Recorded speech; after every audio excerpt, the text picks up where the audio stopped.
زفاف، هذه الكلمة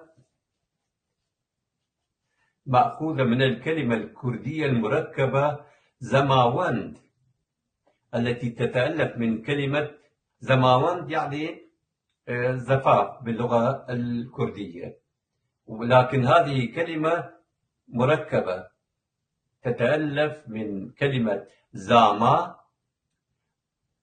وزافا التي تعنيان الريس. نقول فلان زافا أو زاوا باللهجة الكرمانجية الشمالية نقول زافا، وباللهجة اللهجات الأخرى نقول زاما أو زاوا. زاما باللهجة الهورامية وزاوا باللهجة الكرمانجية الوسطى السورانية.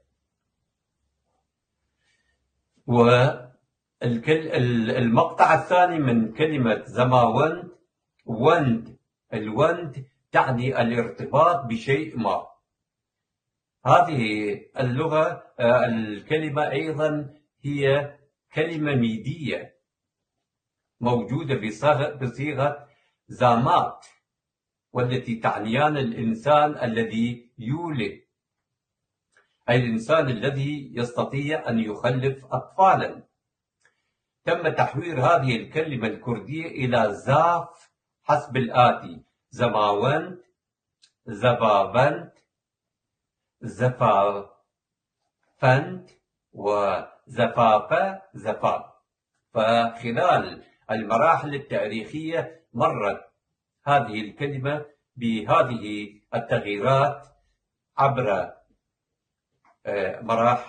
هذه المراحل الزمنية إلى أن صارت زفاف، دخلت بصيغة زفاف إلى اللغة العربية.